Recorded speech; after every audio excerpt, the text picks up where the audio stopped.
My name is Humberto Morales. I am working with the NASA Low Frequency Inverse Synthetic Aperture Radar project. This is Mark Backus, David Marquez, and Manny Dardon. We're team number 1.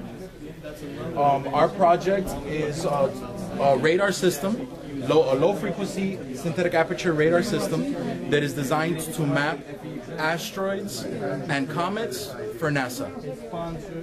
Our mentor. Here we have a simplified design here that basically shows how our project works in whole.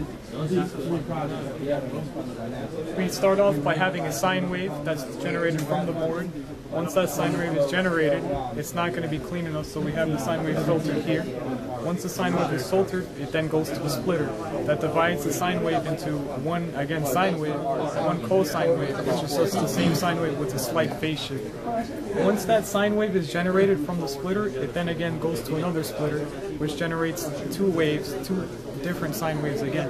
The first sine wave will be sent out to be, say, hit the object and simulate hitting the object that our radar is going to be working with, and the other sine wave will be going into the receiver as a reference signal. The cosine wave that was generated before is merely going to be sent as a reference signal in order to couple with the sign that's coming back from the object and the other reference signs that we have. So you want to go? I'm going to get reset. Back to your X. Go. Well, I'm going to tell you guys a little more about the design. We use Silent IC 12.4 to design this. We got the Vertex 6 ML605 and a DAC from Texas Instruments, which is hooked up with an FMC converter right here. And the design that we did right here was this, because the board comes not programmed and we had to program the entire thing. So this is the design that we have right here. We generated a clock right here.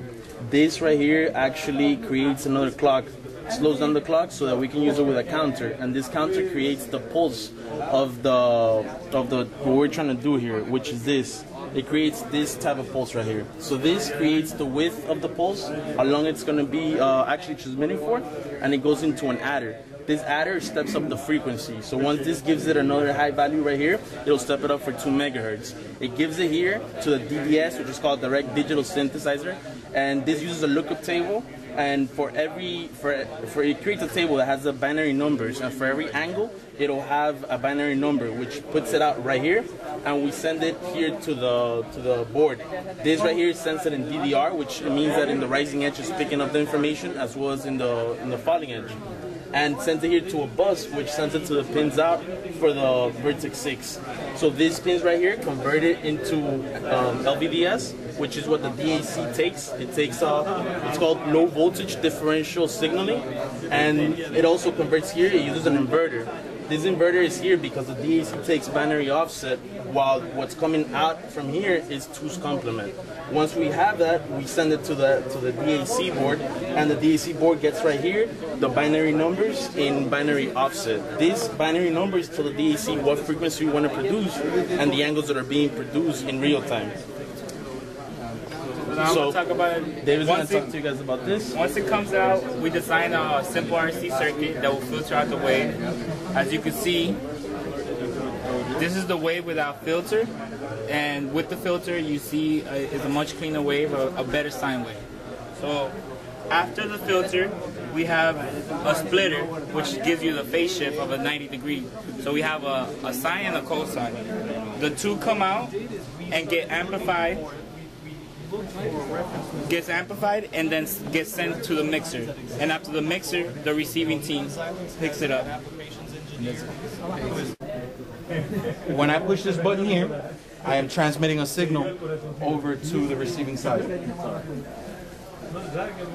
Once the receiver receives the DC values created by the frequency mixers, these values are sampled, converted to a binary hex value, and transmitted to the image processing team over here, where this value is represented as the distance between the moon and the Earth.